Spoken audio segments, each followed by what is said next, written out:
Hey folks, Scott Weingart here, and this is an EMCrit We. I saw a randomized controlled trial in the pediatric literature on ketamine for termination of status epilepticus, used much earlier than we have in the past. It used to just be for super refractory seizures, and this was using it with the first dose of benzodiazepines in patients with seizures that have been lasting by the median time 34 minutes. And I mentioned it in a Rack Lit review, and Justin Morgenstern from First 10 EM did a post about it, and I figured I'd get him on the line because I just love to debate stuff. So we're going to have a little debate on when ketamine should be used for status epilepticus in 2025. And then in a couple weeks, I've already recorded a episode of State of the Crit with Josh Farkas from EMCrit and myself, and we actually contextualize this paper and a whole bunch of other stuff to really tell you where you should be for status epilepticus in 2025. So that'll be coming soon. But today, debate. So if you like debates, then you will like this. If you do not like debates, then you could just skip to the last 5 minutes, and that will give you the answer we eventually came up with, a happy meeting place between our two minds. But if you like debate like I do, then I'll listen to the whole thing and weigh in. Put it in the comments. Tell me what you think. Tell me, hey, Scott, you're mean during these debates, or you're really nice, or what have you. I want to hear what you have to say. Okay, let's get right in. So people should know who you are already, but just in case, who are you?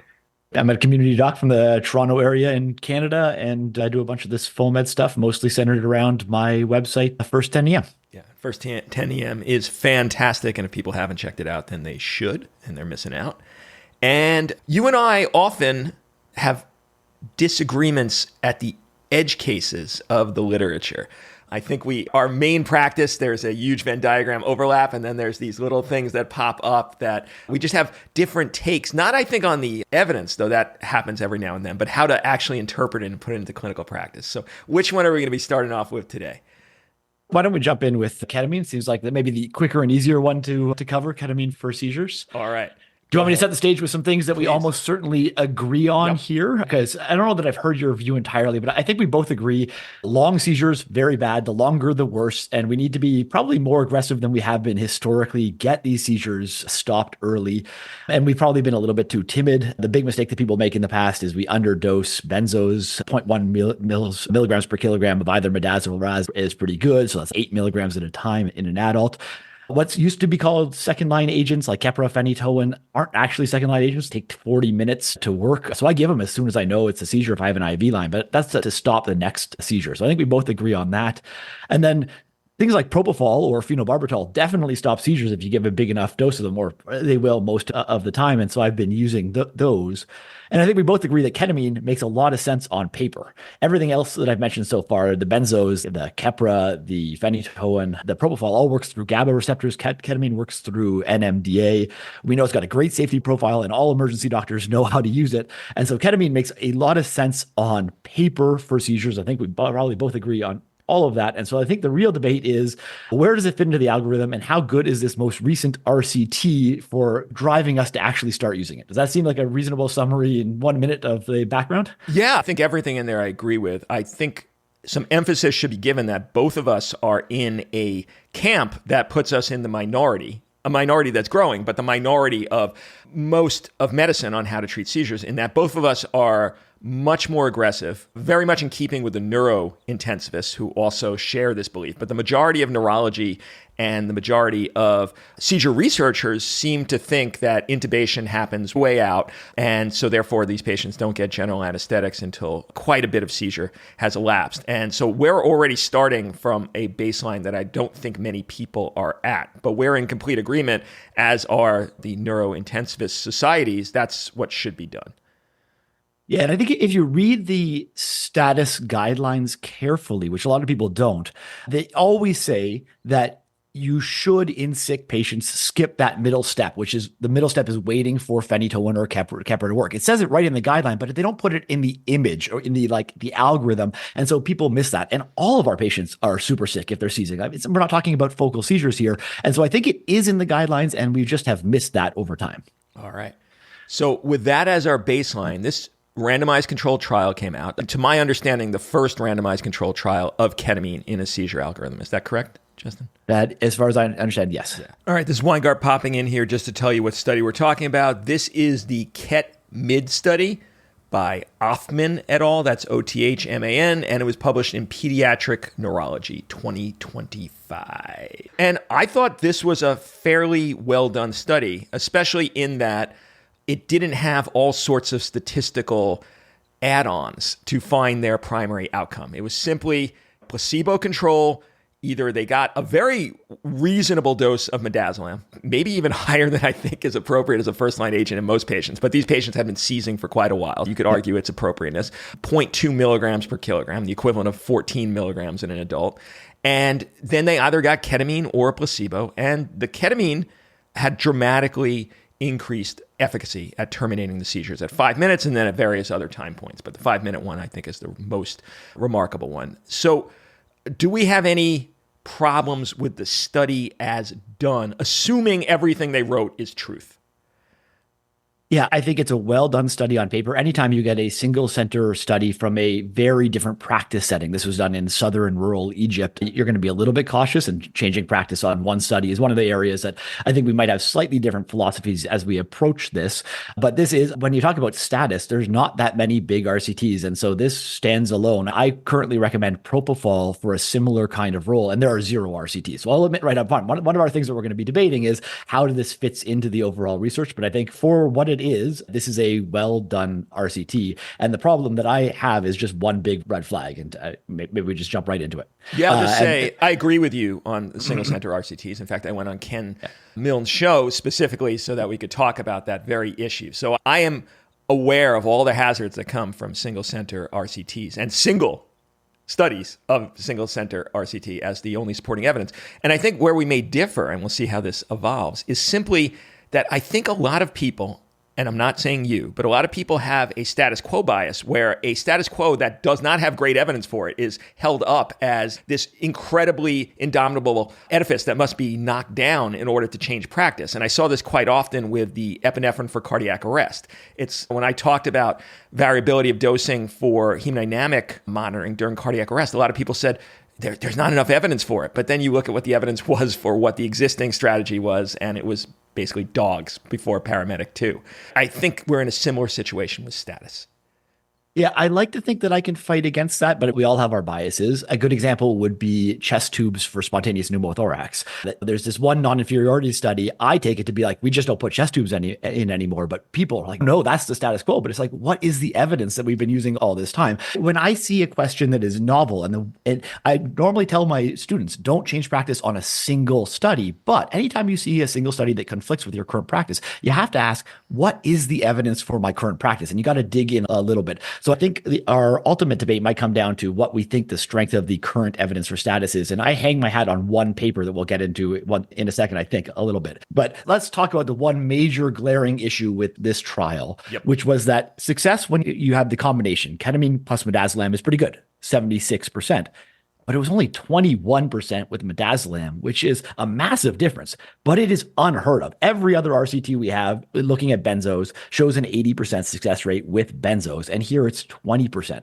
So is ketamine actually adding, or is the control group just miserable here? And I think we have an explanation. These kids had been seizing for a median of 35 minutes before hospital arrival. So it's just unlike the populations that we're looking at. But when I look at this study in isolation, and the analogy I would use is, say I invented a new laryngoscope for you, and I run an RCT, and my brand new device has an 80% first pass success rate. It's fantastic. And I show the comparison, and the control group in my study has a 20% first pass success rate. Do you buy my study? Do you buy my device? And we both agree that 80% is nowhere nearly good enough for first pass success. It's a bad analogy in that respect. But to me, I look at the study like that, and they're trying to sell me on a control group that has an 20% first pass success rate. That just isn't like any other piece of research. That's my big concern here. So what this is, the midazolam plus ketamine gets you 76% success rate. That's exactly the same as we see with midazolam alone in every other study. Now, this is a unique group of patients because they are presenting very late. And so if you saw somebody who had already been seizing for 40 minutes and you said, hey, I want to use midazolam and ketamine, that's fine. You and me are never going to see that patient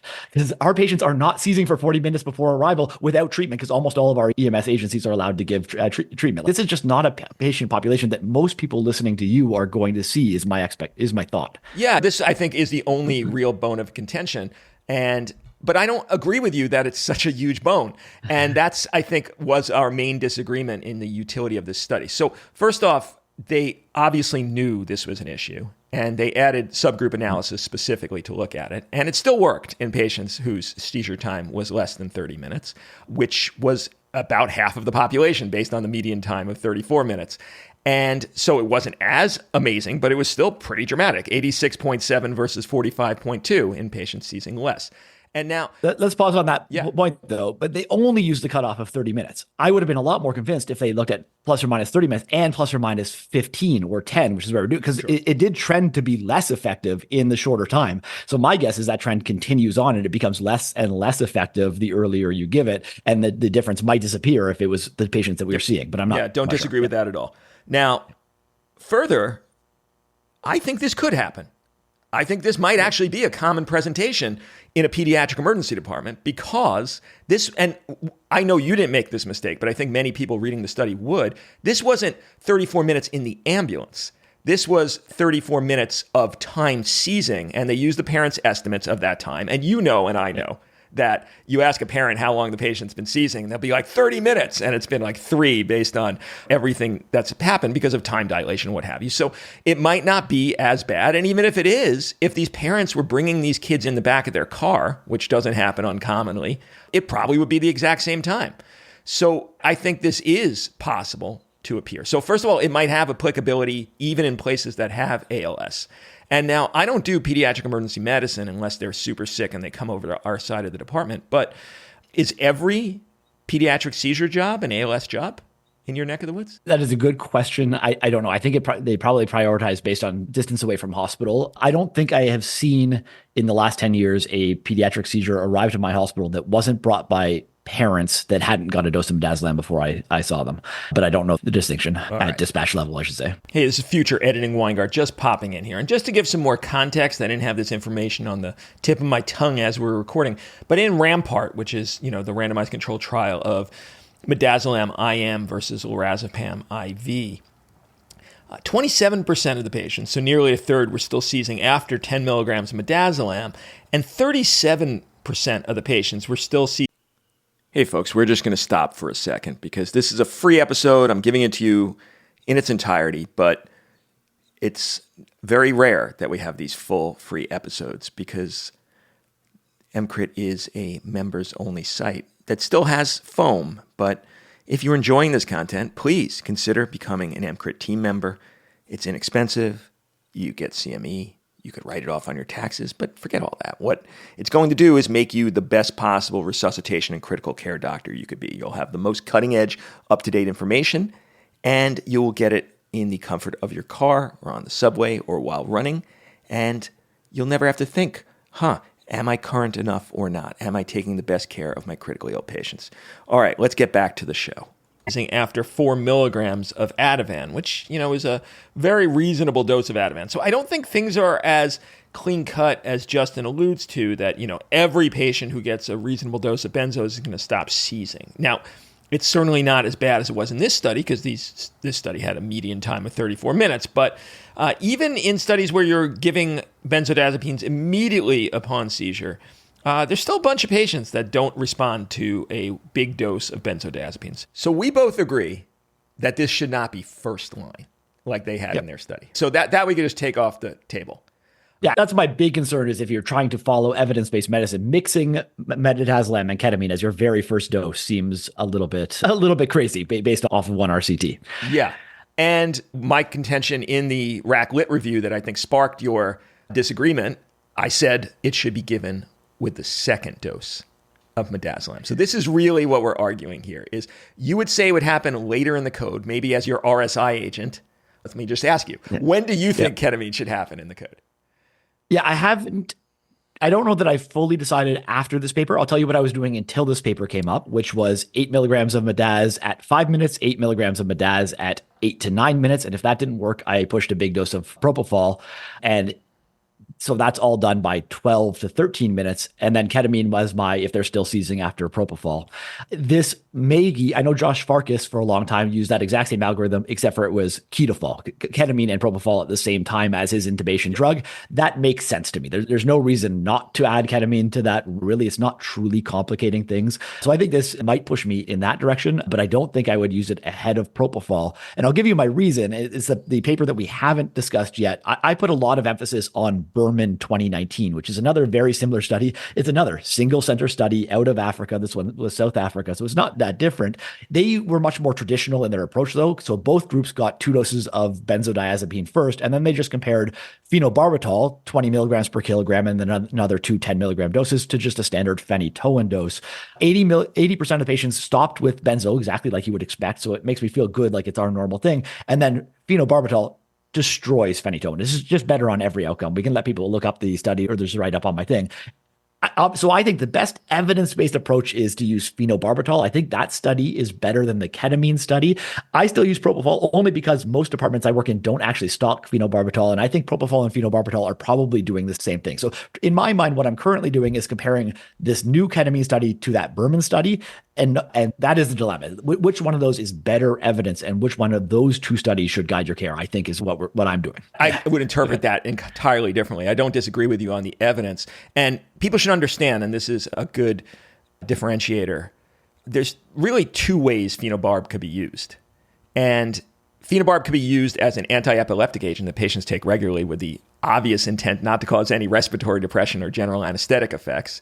And that's one degree of efficacy. And then the Berman paper was using it as a general anesthetic in lieu of where it would slot propofol into your algorithm. Is that correct? Correct, yeah. Yeah. And as we said at the outset, both of us are very much on the stance that general anesthesia should be what's initiated very soon into your seizure algorithm when they fail the initial first-line treatments. I have phenobarb. I would still use propofol. Phenobarb brings all sorts of other problems, and I agree with you. I think propofol is equivalent in this utility to the phenobarb. But that doesn't change my stance that ketamine should precede it. And I think that's where this argument is going to get interesting. So you're saying now, after this paper, maybe it's during the RSI. So after you failed first line and now you've decided to give a general anesthetic, you're going to also give ketamine as a synergistic agent. Is that correct? We might want to cut this out of the podcast because I'm not sure. Yeah. So when I teach, because I am worried in the general population's hands, I do say propofol is part of an RSI. When I look at the Berman paper, less than 30% of these kids giving big doses of phenobarbital went to the ICU. They're not getting intubated. And so based on that, what I have been doing is large dose midazolam, large dose propofol, wait 2 minutes with a BVM, with good end tidal, watch what happens, because I think they might actually wake up with 2 minutes of seizing. And if not, I have plenty of time, and I actually want to bag them up a little bit because they've been seizing for 10 minutes. I don't think they're ready to intubate. So I do my intubation 2 to 3 minutes after the propofol dose. So I think your argument for using ketamine might be avoid intubations. I'm already practicing in a way that I am trying to avoid intubations by breaking the seizures with the propofol. And you might tell me I'm crazy for doing that, but I'm not sure. And that's why I'm worried to put that out in the world. I'm not sure where that fits, because it is big doses of benzo and big doses of propofol. Like that is beyond the bleeding edge, I think. But that is what I've tried in the 2 cases since seeing the Berman paper. So I haven't don't have a lot of experience either. Well, I think you have to be brave in your stance. You could absolutely give the proviso that people shouldn't necessarily be doing it, and they certainly shouldn't be doing it just because idiots like us are talking about it. But that's interesting because that kind of changes the debate, because my understanding of your argument was that we should just give the general anesthetic and intubate, and there's all sorts of things that come with that. I have less disagreement with you now with your practice. I do have disagreement with the practice of what is typically recommended, which is propofol plus intubation at that point. We could branch off to those 2 because they're very different arguments, but I'd still maintain that you should be using ketamine earlier, and I'll try to make the justification for that. Sure. So first off, if there was a downside to giving the ketamine, then I think the argument would be more fraught. But as far as I could see, there is none to do what I am advocating, which is as a second-line agent. Now, remember, most people are not giving the doses of benzos we're talking about as their first line. So we're already pushing this stuff back even further if what they're doing, which I see quite commonly, and I can make an argument for, and in fact I do, depending on the patient, and I'll put it to you to see where you stand. But if a patient is brought in from triage, they weren't seizing with EMS, and then they have a seizure, and for whatever reason people go crazy with seizures, even though we know they're benign in their very brief form, and they whip them down the hallway, the stretcher's hitting the wall, and they bring them into my resus bay. That patient who's been seizing for 30 seconds, I might very well give a even lower dose of midaz. And I see quite commonly people giving 2 milligrams of lorazepam. And I would argue, and I think you're in agreement, which again puts us outside the standard in, I think, almost every protocol and people's practice guidelines. But I use midazolam because I think we have studies demonstrating the efficacy of midazolam over lorazepam. Lorazepam, we know from a pharmacodynamic perspective, it takes longer to have its effects. So we're both giving midazolam. That already puts us outside. But they'll give 2 milligrams of lorazepam. And they'll see. And most of the time, like a vast majority of the time, the seizure stops. And we don't know if that's from the lorazepam or just the seizures petered out. But so then they would need to even be further to get to ketamine than I'm even advocating, because I think they deserve a real benzo dose before that ketamine. So they might get 2 and then 4 or 8. And then the third load of the benzos would be for those people where I would say give ketamine. So we're further down. But in a patient that's been seizing for quite a while, if you give 8 milligrams of midaz, like that's a significant dose of benzos. Like you've given them their benzo shot. And unlike lorazepam, midazolam works quickly. So you could see within a few minutes what the patient's going to do. What is the downside of, with a second whopping dose of benzodiazepines, giving the ketamine, which we have clear animal data of synergy, and I don't want people extrapolating to their practice from animal data, but it just gives a mechanistic and good foundational baseline to what this study showed, that they may have efficacy together. Why wouldn't you give it? What's the downside? Yeah, I think you hinted at it. So I have no problem with you doing it, which is why, like most of the time when you talk about crazy airway stuff, I have no problem with you doing it. But I do worry about the message we give when we talk about it, because I see 2 pretty major downsides. This study used 2 milligrams rapid push of ketamine. So we do have to be, there will be some apnea from that. This is not like a nothing, but we know ketamine's fine. Like we all know how to use it. That's not the big worry. My number one concern is that we know benzos work. And so concern number one is if you start throwing ketamine into the mix, there is a chance that we end up delaying midazolam. And that's a little bit less likely if we do it your way, which is on the second dose. But when you ask nurses to get 2 drugs, it's always slower than getting 1 drug. So concern number one is a minor concern, but it is a concern that we, by complicating things, we might delay one of the 2 benzo doses. I think the much bigger concern is we're not supposed to treat seizures less than 5 minutes, but as you said, everybody bloody does. I wait till 5 minutes, but nobody else does. And so if we start throwing ketamine into the mix, my big concern is now we're not only going to throw benzos at these patients who shouldn't get any treatment at all, we're throwing benzos and ketamine, and we're actually going to have more complications that are unnecessary. So I have no problem with the second benzo dose if we start at 5 minutes and treat these aggressively like status. But if you wait until we actually have status, my concern is indication creep. My concern is what will happen in the general public if we don't caution about the limitations of the study and the harms. Those would be my 2 only concerns, because who cares? We can throw ketamine around, but I think we know what will happen, because think about ketamine use in agitation, right? In my hands, nobody ever gets intubated, and I use it once every 2 years. But in the data, it's being used all the time, and everyone's getting intubated when it's released in the wild world. So I get the feeling that happens when you release this idea on the wider world. It'll happen just like the agitation data, that ketamine will be overused and cause intubations rather than prevent them. Okay, interesting. So the more drugs, I hear you, but I guess this speaks to a philosophical issue. And hearing this, I now understand more about the clinical decision rule debate as well. Because for me, my podcast philosophy is you teach people how to do things correctly. And if they frack it up, that's on them. And I'm not going to mitigate the right things to say based on stupidity. And you, I think, take a very supportable view that, no, Scott, you need to take ineptitude into account when you make your recommendations.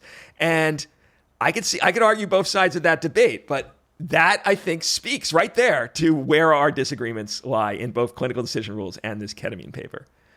It's actually funny because I think I normally fall closer to you, because I've had this exact debate with Ruben Strayer, and he definitely takes the side of, yes, you have to go to the average man. I think I fall closer to you, and I actually don't think the decision rule falls on this line. But in resuscitation, I know personally, and working not in your very high-tuned semi-ICU environment. In community hospitals, I think people who are fantastic at 95% of emergency medicine can lose some skills in the stress of resuscitation. I do see that all the time. I started as training in family medicine. That's a very common path in Canada. I do think I bring that concern that there's a lot of people practicing emergency medicine who are not comfortable with critical care. And I think bringing those thoughts in, that's what First NEM came from, was trying to make us comfortable with just the basics. Yeah, I think that's very fair. From that perspective, I can't disagree with what you're saying. I think the right thing to do is you get your first dose of benzos, and as you're waiting for that first dose to work, then your second dose and ketamine are being prepared.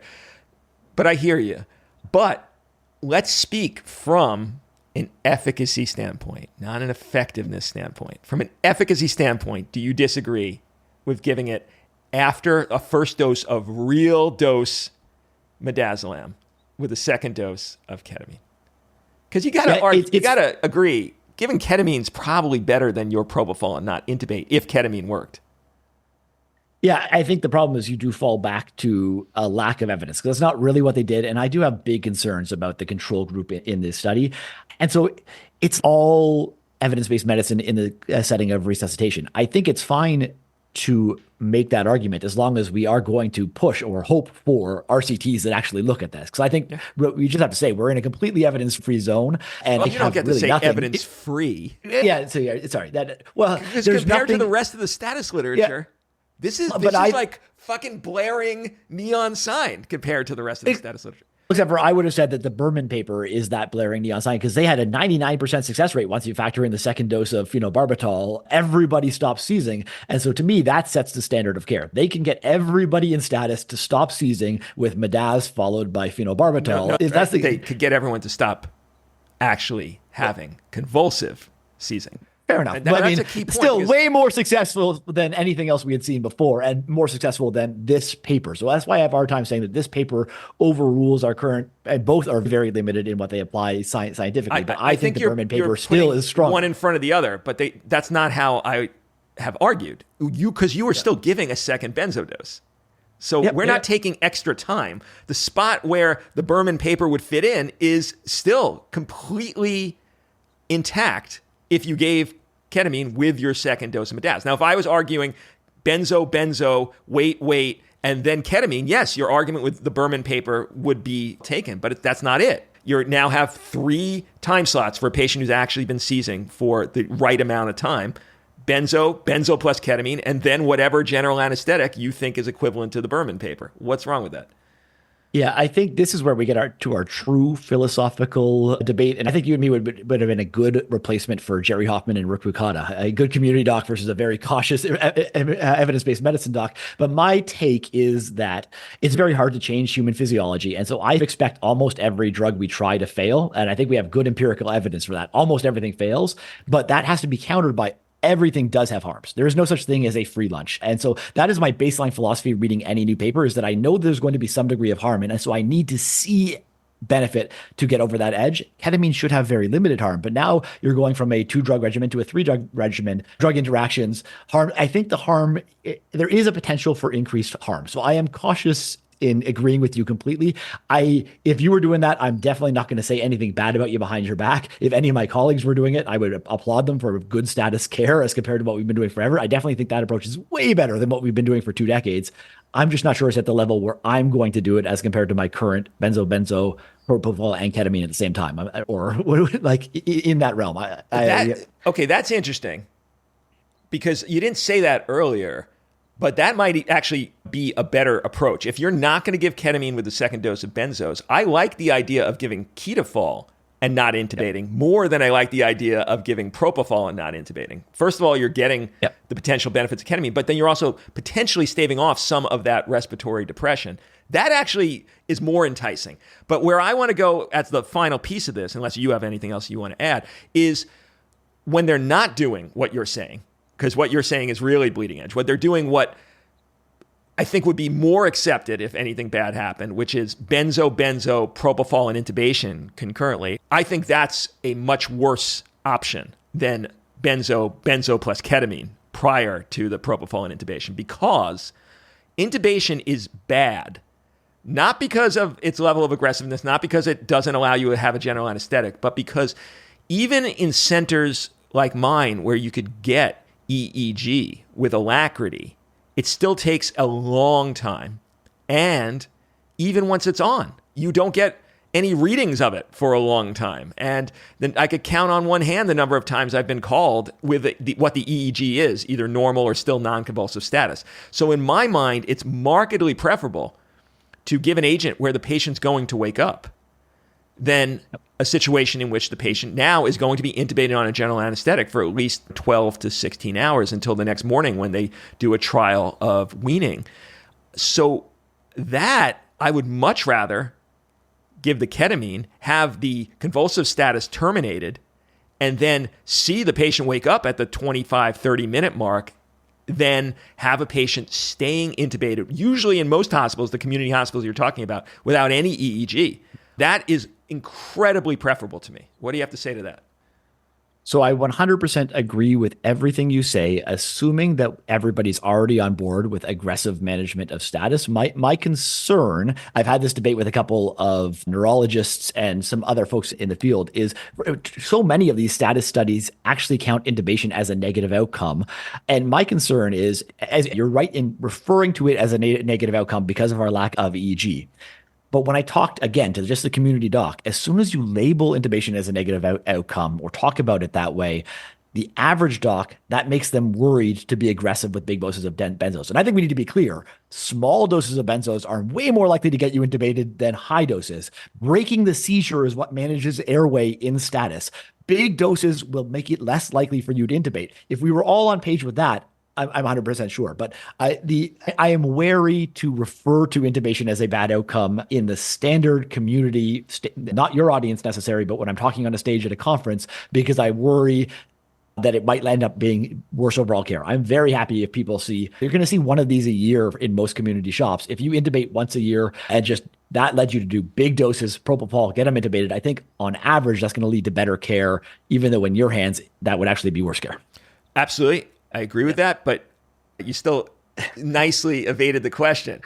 So assuming that they're not going to not intubate because of us making them wary for it, in the place where they are not giving propofol and not intubating, they are with us. They're giving aggressive care. They're giving benzo, propofol, intubate versus benzo plus ketamine, propofol, intubate. In a community place where they can't get an EEG, which one is better? Yeah, I don't think you ever want anybody to change their mind in the middle of a 20-minute not thinking it through entirely, but you might have me convinced. I will think about this more. I think in my hands, when I'm aggressively trying not to intubate, but aggressively trying to manage it, I do think that I could add ketamine to that second dose. That does make sense to me. I think that's as good as I can give you without I think more that's reflection. More than I expected. We're in a great place. Anything else you want to say about ketamine? No, I think that's 30 minutes is a lot of time to talk about ketamine and seizures. I think that's pretty good. All right, fair.